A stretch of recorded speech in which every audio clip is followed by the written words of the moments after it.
The street performers that I work with right now, I met with just by simply hearing them on the street and approaching them and asking them, like, did they want more than what they were doing already, or were they pretty much comfortable with just being street performers? And particularly one performer wanted a record deal, so he was saying he wanted a manager, and it's something I know a little bit about because I have a legal background as well. With street performers, it's more of a word of mouth thing.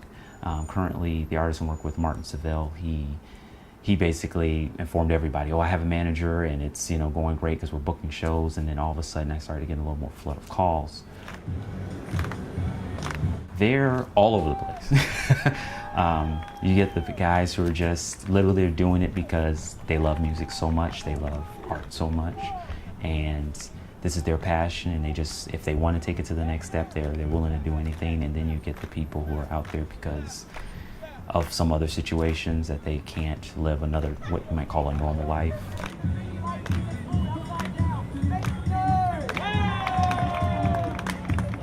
The typical unfortunate stigma you get with a street performer is, they're out here because they have a personal problem and they can't do anything else, or they're homeless.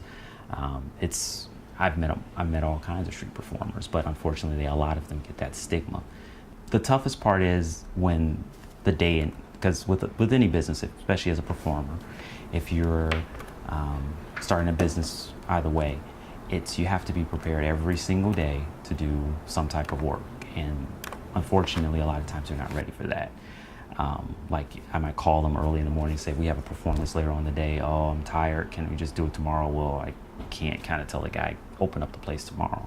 And I've dealt with literally a person's drug problem, a person's alcohol problem, okay, because that's their personal issue that's going into work. But that's when being a manager comes into play where, okay, I'm gonna unfortunately have to get you in a structured environment, and I will make a schedule for a person, I will make a budget for a person, and I will call them every day to make sure they're doing it and they're following it. Or in some cases where I've actually, with one of my performers, had to take all the money and then pay him on an allowance. I was speaking with another performer.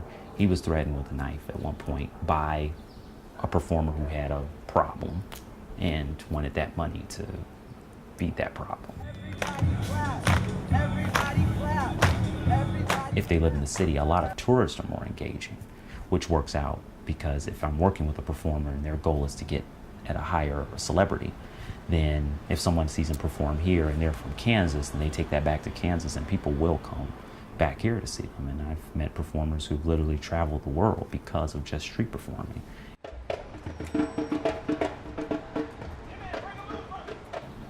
I would say on the actual street, the best place is Michigan Avenue. The very famous performer here, the Tin Man, the guy who paints himself in silver or bronze, he loves specifically Forever 21's location, Ohio and Michigan.